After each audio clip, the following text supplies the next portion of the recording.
Gold trusted gold buyers మీరు తాకట్టు పెట్టిన బంగారాన్ని విడిపించి ఈ రోజు ఉన్న మార్కెట్ ధరకు కొనబడను.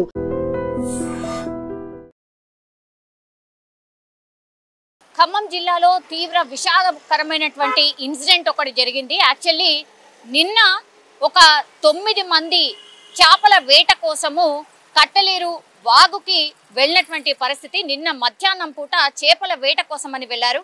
అయితే కట్టలేరు వాగు దగ్గర ఒక బుంగలాగా ఉంది. సో దాన్ని గమనించుకోకుండా వీళ్ళు చేపల వేటకు వెళ్ళినటువంటి 9 మంది ఎవరైతే ఉన్నారో అకస్మాత్తుగా అందులో ఆ బుంగలో పడిపోయినటువంటి పరిస్థితి. అయితే 9 మందిలో 3 ఇప్పటికీ కూడా జాడ లేకుండా ఉంది. అందులో నుంచి ఒక 2 మృతదేహాలు అయితే బయటపడ్డాయి, కానీ ఇంకొకరి మృతదేహం కోసం గాలిస్తున్నటువంటి సిచ్యువేషన్ అయితే కనిపిస్తోంది. నిన్న మధ్యాహ్నం పూట వీళ్ళందరూ కూడా చేపల వేటకు వెళ్ళారు. కట్టలేరు వాగుకి వెళ్ళినటువంటి వాళ్ళు వీళ్ళందరూ కూడా ఒకే గ్రామానికి సంబంధించినటువంటి వ్యక్తులు, బంజారా గ్రామానికి సంబంధించినటువంటి వ్యక్తులు. సో ఒక్కసారిగా ఈ ఇన్సిడెంట్ జరగడంతో మిగతా వాళ్ళు ఎవరైతే ఉన్నారో ఈ 6 ఆ బుంగ నుంచి ఎట్లాగో అట్లా అదృష్టవశాత్తు బయటపడ్డారు. కానీ ఈ 6 ఇచ్చినటువంటి సమాచారంతో ఎన్డీఆర్ఎఫ్కి సంబంధించిన సిబ్బంది రంగంలోకి దిగినటువంటి పరిస్థితి, గజ ఈతగాళ్ళు కూడా రంగంలోకి దిగినటువంటి పరిస్థితి. ఒక 25 మంది పూర్తిగా నిన్న సాయంత్రం వరకే ఇన్సిడెంట్ తెలవడంతో అక్కడికి చేరుకున్నారు. కానీ రెస్క్యూ చేయడానికి మాత్రం అక్కడ వాగు కావడం, అట్లాగే అక్కడ లైటింగ్కి సంబంధించి ఎట్లాంటి ఏర్పాట్లు చేయడానికి ఆస్కారం లేకపోవడం, ఇవన్నీ కూడా రెస్క్యూ చేయడానికి ఆటంకం కలిగించింది అనుకోవచ్చు. అట్లాగే ఈ 3 పాపం ఈ 3 ఎవరైతే చనిపోయారో ఈ 3 చనిపోవడానికి రీజన్ ఏంటంటే రెస్క్యూకి సంబంధించి పూర్తి స్థాయిలో ఇన్ఫర్మేషన్ తొందరగా తెలవకపోవడం, ఆ తర్వాత చీకటి పడ్డంతో పాపం వీళ్ళని కాపాడలేకపోయారు.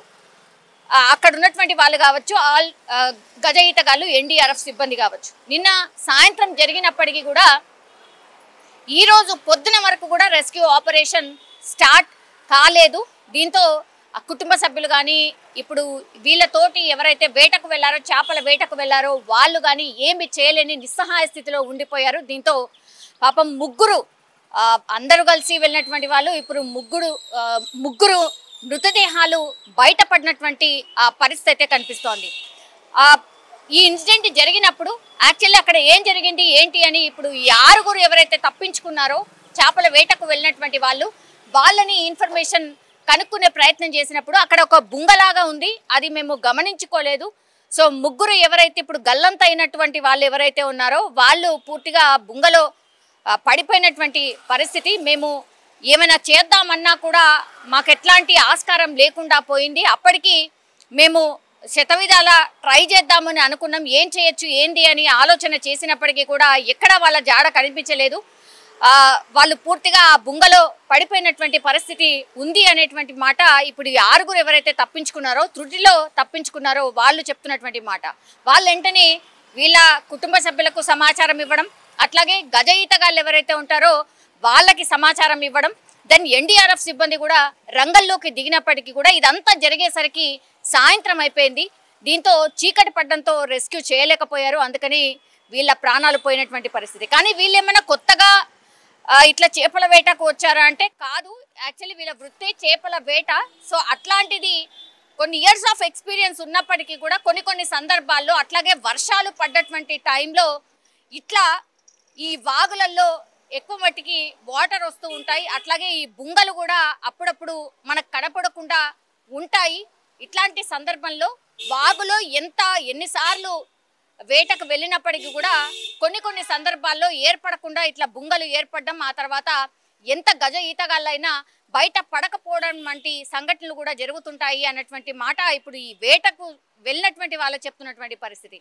పాపం అందరూ కూడా వీళ్ళందరూ ఒకే జట్టుగా ఏర్పడి వాళ్ళు వేట కొనసాగిస్తారు. ఆ తర్వాత చేపలు పట్టిన తర్వాత వాళ్ళందరూ కూడా మార్కెట్కి వెళ్ళి ఎన్ని డబ్బులు వస్తాయి అన్ని డబ్బులు వాళ్ళు తీసుకొని వాళ్ళ జీవనాన్ని సాగిస్తున్నటువంటి పరిస్థితుల్లో ఒక్కసారిగా 3 చనిపోవడంతో వాళ్ళు కూడా విషాద ఛాయలో అలుముకున్నాయి అనుకోవచ్చు. అట్లాగే కుటుంబ సభ్యులు పాపం వాళ్ళ ఆధారం కూడా చేపల వేట మెయిన్ ఆధారం ఉంటుంది కాబట్టి వాళ్ళ కుటుంబ సభ్యులు కూడా కన్నీరు మున్నీరుగా విలపిస్తున్నటువంటి సిచ్యువేషన్ అయితే కనిపిస్తోంది. ఇందులో మునిగిపోయినటువంటి వాళ్ళ పేరు బుక్యా కోటి, బుక్యా సాయి అండ్ ఇంకొక వ్యక్తి కోసం అయితే ఇంకా కూడా గాలింపు చర్యలు ఇంకా కొనసాగుతున్నాయి.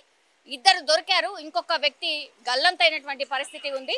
సో ఈ ఇన్సిడెంట్ని బట్టి ఒకటి అర్థం చేసుకోవాల్సింది ఏంటి అని అంటే, ఎప్పుడైనా సరే వేటకు వెళ్ళేటటువంటి వాళ్ళు సో నదిలో ఇట్లా వెళ్ళే సమయంలో తగిన జాగ్రత్తలు తీసుకోకుంటే మాత్రం ఇట్లాంటి ఇన్సిడెంట్స్ కూడా జరుగుతాయి అన్నటువంటి మాట ఒకటి అర్థం చేసుకోవాల్సి ఉంటుంది. ఇంకోటి ఏంటంటే, ఈ వాటర్ ఫాల్స్ దగ్గర ఇట్లాంటి నదుల దగ్గర కూడా చాలామంది ఈ మధ్య ఈత సరదా అనుకోండి, లేకపోతే హాలిడేస్ రాగానే ఏదో ఒక సైట్ సీయింగ్కి వెళ్ళేటటువంటి వాళ్ళు కూడా ఇట్లా మునిగిపోయి గల్లంతైతున్న వాళ్ళ సంఖ్య ఈ మధ్య కాలంలో చాలా పెద్ద ఎత్తున పెరిగింది. కాబట్టి ఆఫీసర్స్ కూడా అదే చెప్తున్నారు, దయచేసి వాటర్ ఫాల్సో లేకపోతే ఇట్లా నదులు ఉన్నాయనో ఇష్టం వచ్చినట్టు వెళ్ళకండి.